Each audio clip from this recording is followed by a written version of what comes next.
Before sunrise, inside one of the Pacific Command's most secure operations rooms, an unexpected transmission appeared on the encrypted network. It wasn't a distress call.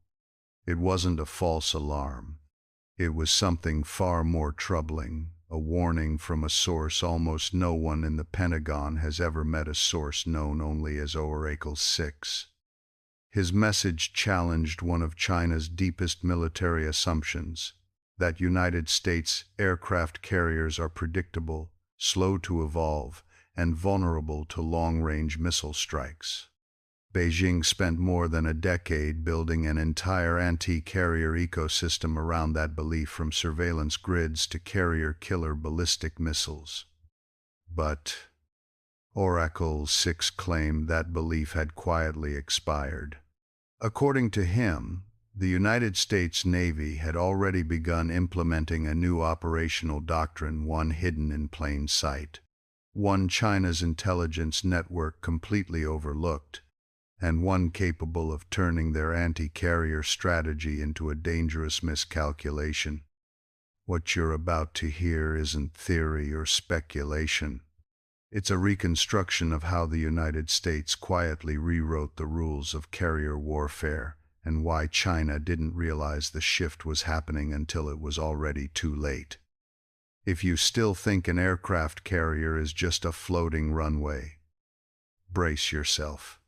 Because this new strategy doesn't simply adjust United States naval tactics, it reshapes who would survive the first 24 hours of a real Pacific conflict.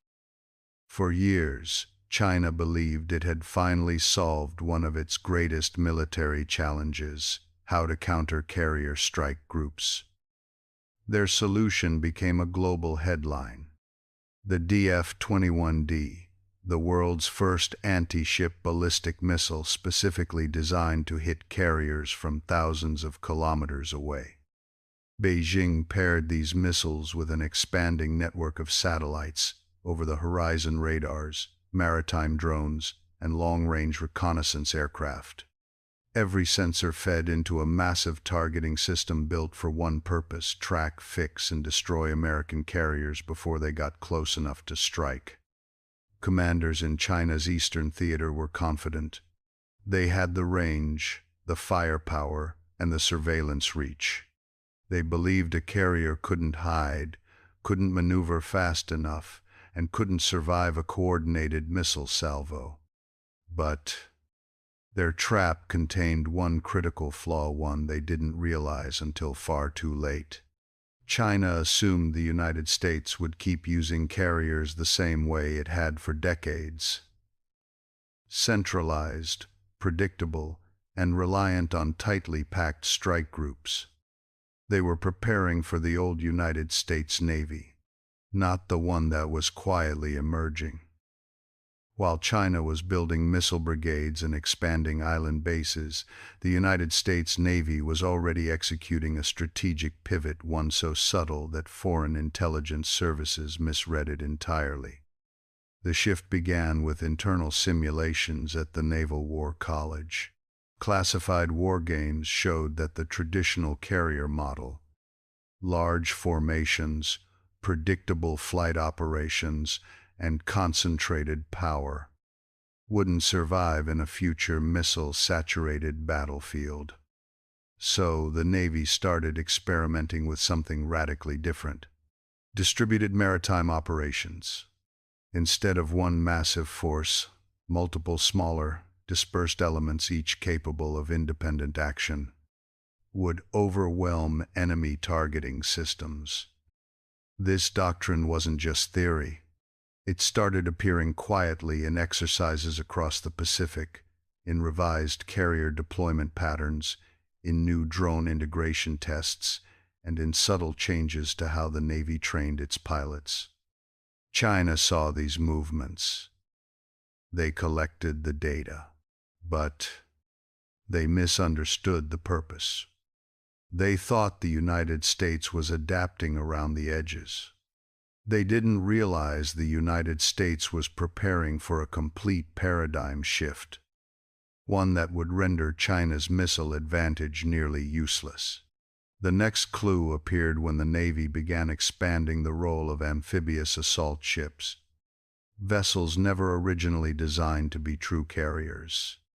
These light carriers, armed with F-35Bs, suddenly became central to Pacific deployment patterns. To China, this looked like improvisation. To insiders, it was the opposite. It was the first visible layer of the new distributed strategy. By deploying multiple small carriers instead of relying solely on supercarriers, the Navy increased the number of flight decks across the region. A single loss would no longer cripple American air power, and the smaller ships, with stealth fighters and enhanced electronic warfare systems, blended into the battle space far more effectively than China's targeting doctrine anticipated. Beijing dismissed them as low threat.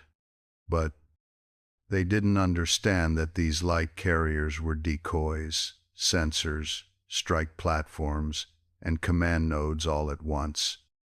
In a contested environment, complexity beats simplicity, and the United States had just multiplied the complexity tenfold. The next evolution unfolded in the skies above the Pacific.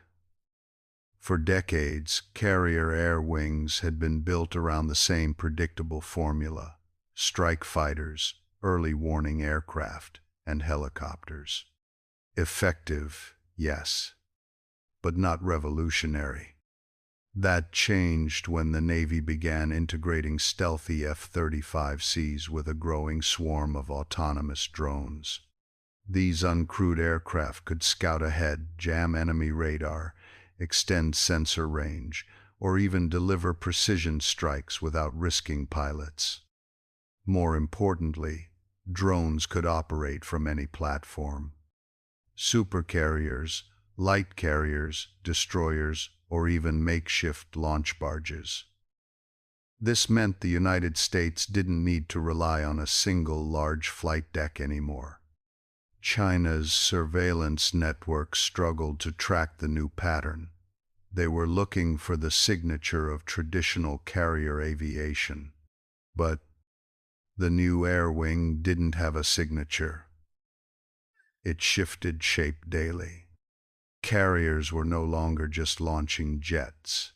They were launching a distributed, AI-supported, ever-changing web of sensors and strike assets, one that no static missile doctrine could reliably target. As the pieces came together, China began to notice something disturbing. United States carriers were no longer staying inside predictable corridors. They moved erratically. They used decoys. They operated in smaller, scattered groups. They disappeared from satellite coverage for hours at a time. Their electromagnetic signatures changed. Their drone activity tripled. Their strike radius expanded. Their flight operations shifted unpredictably, sometimes launching nothing for a day, then suddenly deploying dozens of aircraft across multiple vectors. This wasn't chaos. It was choreography, a pattern designed to be invisible unless you knew exactly what to look for. China didn't, and Oracle 6 knew it. The new American strategy wasn't about superior firepower. Americans already had that. It was about destroying China's central advantage, the ability to detect, track, and target carriers before they could strike. China built a fortress of precision missiles. The United States built a doctrine designed to make those missiles blind. For years, Chinese commanders believed they held the advantage. Their missile brigades trained relentlessly. Their intelligence network performed constant surveillance across the Pacific. They were convinced that any American carrier that entered their strike range would be detected, tracked, and neutralized. But then the anomalies began. Carrier groups that should have been visible suddenly vanished from known radar paths. Satellite sweeps returned blank sectors. Reconnaissance aircraft reported gaps in electromagnetic signatures, gaps that made no sense. China's analysts assumed temporary sensor failures, weather interference, or pilot error. They didn't consider the possibility that the United States was actively redesigning its operational footprint. The truth was far more dangerous. The American Navy was testing a new layer of electronic warfare, one capable of scrambling enemy targeting data without revealing its own source. Slowly, Chinese planners realized something unsettling. Their greatest advantage, the ability to see American carriers, was becoming unreliable. Their once confident predictions began to break down, and the uncertainty was only getting worse. The United States' new strategy wasn't just about physical dispersion. It was about digital deception. The Pacific became filled with what intelligence officers later called electronic ghosts. Using advanced jamming systems, cyber warfare techniques, and AI-generated decoys, the Navy created false signals that mimicked carrier strike groups, fake radar signatures, phantom communications, synthetic heat patterns, all indistinguishable from the real thing. China's surveillance grid chased shadows. One moment, a carrier group appeared near the Philippines.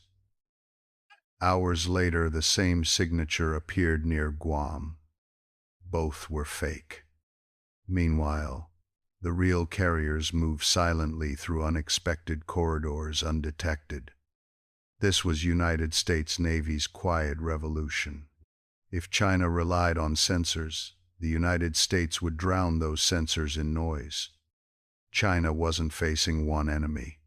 It was facing hundreds of electronic illusions, each one capable of triggering a missile launch at empty water. Behind the electronic deception was something even more transformative, a new category of vessels unofficially called the Shadow Fleet. These weren't carriers in the traditional sense.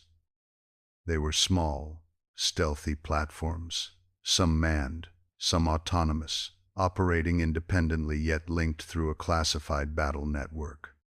Their role was simple: confuse, distract, and overwhelm China's targeting architecture. Shadow Fleet ships could emit controlled signatures that resembled portions of a carrier group.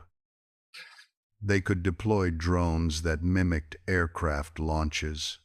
They could create heat blooms, radio chatter, or radar reflections on command. To China's intelligence network, the ocean suddenly seemed filled with partial carrier groups, none of which could be reliably confirmed. The United States Navy wasn't hiding its carriers. It was hiding them inside a maze of decoys so complex that each detection became a guess. China had always seen warfare through the lens of range, mass, and precision. Build enough sensors, deploy enough missiles, make American carriers too risky to operate.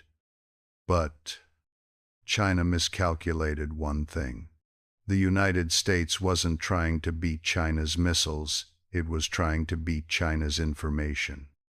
China expected the United States to counter firepower with more firepower. Instead, America countered certainty with chaos. China had optimized its systems for a predictable enemy, one that moved in large formations and followed established doctrines. The new American strategy shattered those assumptions. Suddenly, China's greatest strength, a tightly integrated missile and sensor network, became its weakness. It couldn't interpret what it was seeing. No military wins a war if its information is wrong.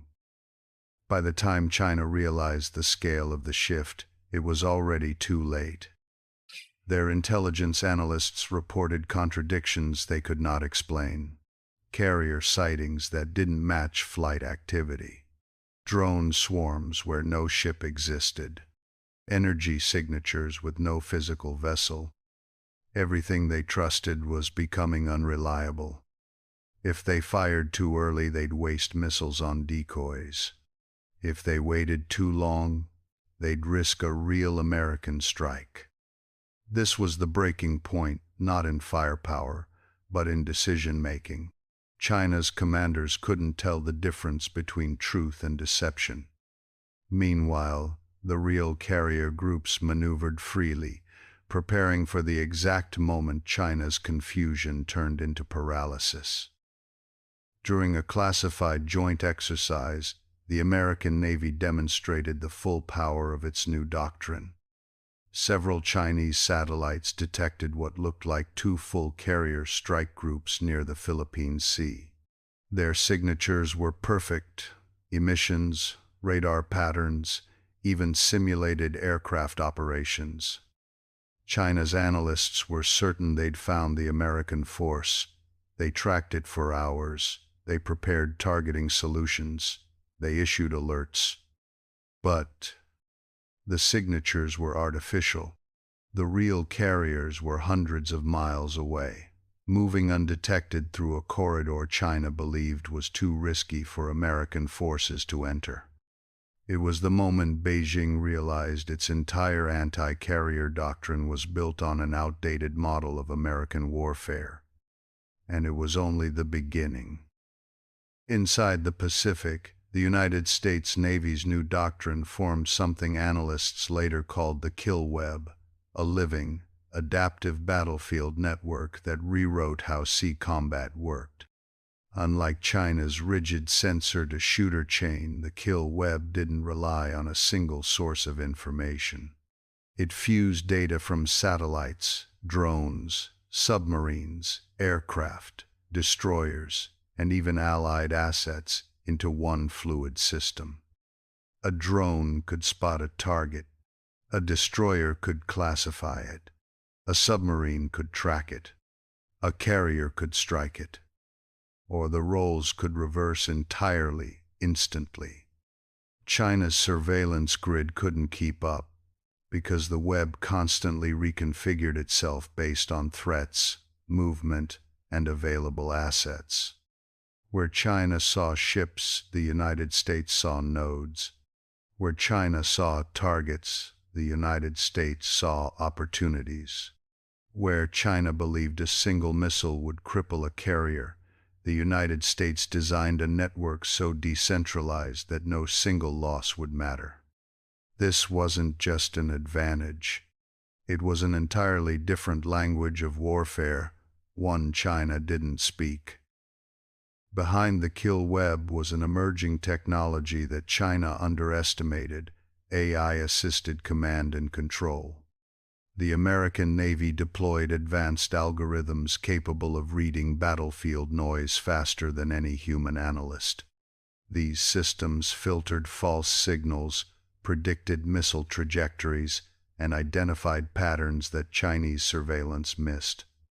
China relied on structured intelligence. The United States relied on adaptive intelligence.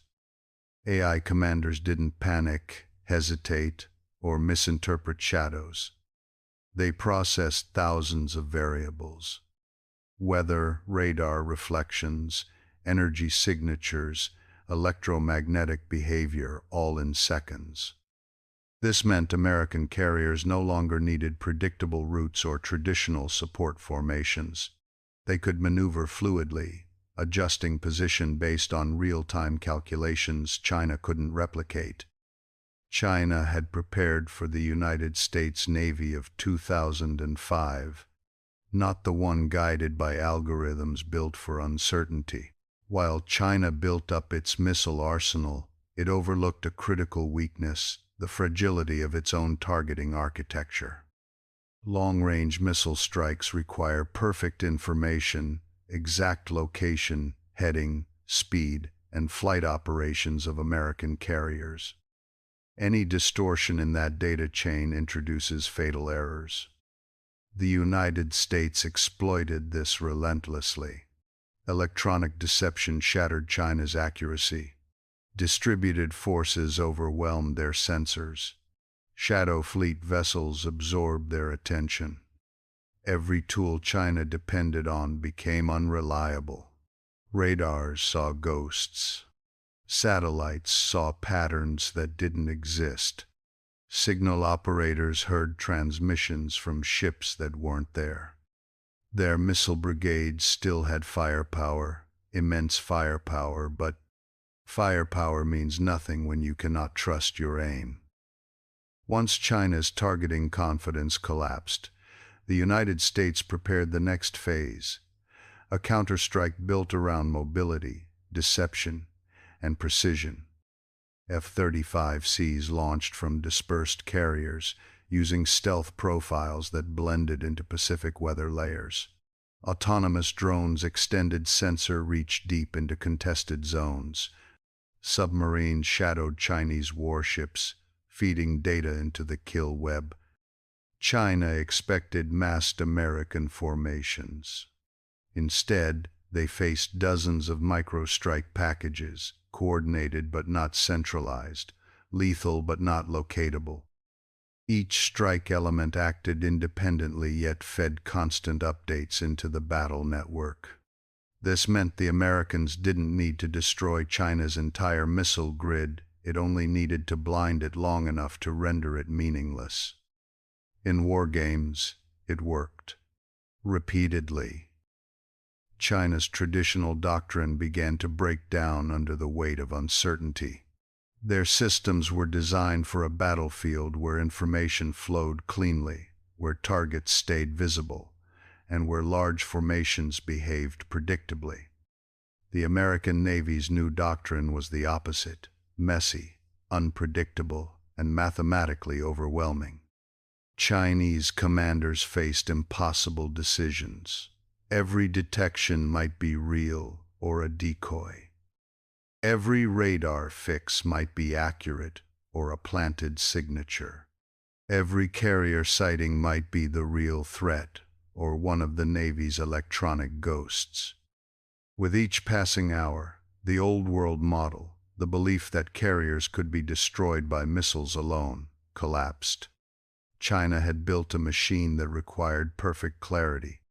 The United States built a strategy designed to destroy clarity. By the time China understood the scale of the transformation, the American Navy had already completed the transition. Carrier groups no longer behaved like single units. Light carriers acted as strike platforms, decoys, and command nodes. Shadow fleet ships diluted targeting attempts. AI command systems filtered deception from truth in real time. China finally saw the terrifying truth. They hadn't misread a tactic. They had misread an entire doctrine. Their anti-carrier strategy wasn't wrong, it was outdated. And the United States had quietly moved to a form of naval warfare that made China's most expensive, most publicized weapons far less effective than anyone predicted. A doctrine built on precision had been defeated by a doctrine built on unpredictability. Inside a classified Pentagon briefing, planners walked senior officials through a chilling simulation, the first 24 hours of a high-intensity clash in the Western Pacific.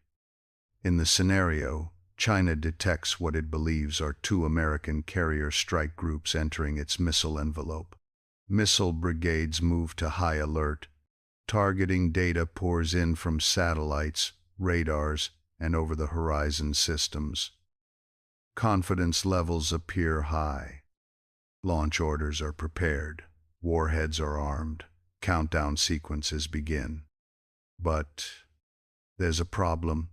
The strike groups are electronic ghosts supported by shadow fleet decoys. When the missiles arrive, they impact empty water and expend massive stockpiles on illusions. At the same time, the real carriers move along unpredictable routes, coordinating with submarines and long-range bombers. They strike specific nodes in China's surveillance grid, key radars, data links, and relay stations. Within hours, China's ability to see the Pacific battlefield collapses. Its greatest weapon has already spent much of its ammunition on targets that never existed. In Beijing, analysts stare at screens filled with contradictions. Some feeds show multiple carrier groups. Others show none. Targeting solutions fluctuate wildly.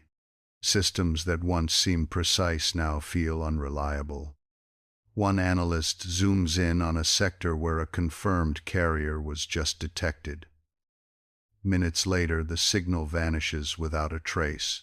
No wake pattern, no heat signature, no residual radar echo. It's not just frustrating, it's terrifying. He knows every wrong call could waste missiles his country might desperately need later. He also knows waiting too long could mean a real American strike getting through. China's systems were designed for clarity, for a battlefield where enough data meant the right decision. Now, more data only means more confusion. For the first time, the analyst realizes something he can't admit out loud. They are no longer sure where the enemy really is. The new United States carrier strategy doesn't erase China's power. It doesn't magically remove missiles, ships, or aircraft from the map. What it changes is leverage. In any conflict, the side that can force the enemy to act on bad information gains an outsized advantage. By making China doubt its own sensors, the United States turns every missile launch into a risk, every radar lock into a question, and every confirmed detection into a potential trap. Allies notice this too. Nations in the Pacific watching from the sidelines see that American carriers are no longer passive targets inside a Chinese kill zone. They are mobile, deceptive, and supported by a kill web that can outthink static defenses. Power isn't just about how many ships you have. It's about how confidently you can use them. And confidence now tilts back toward the United States. China isn't blind to this shift. Its planners are already studying new doctrines, investing in more resilient AI, and exploring their own distributed tactics. They know they must reduce their dependence on rigid sensor chains and begin building systems that can survive deception-heavy warfare. They also know this will take time during which the United States holds the initiative. They can build more missiles, deploy more ships, launch more satellites, but unless they solve the information problem, they'll keep firing at ghosts while real threats move elsewhere.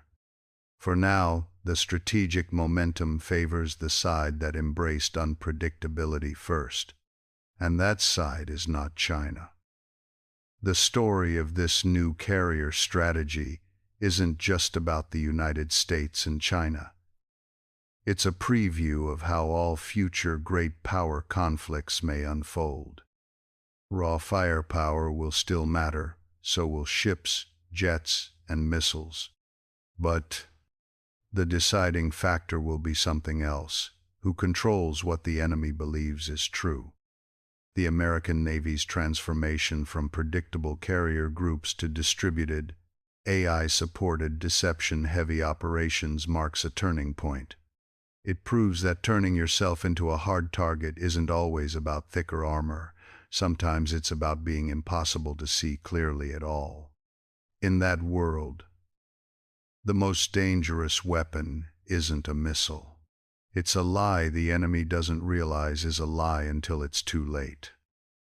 So why did China never expect the United States Navy to deploy this new carrier strategy?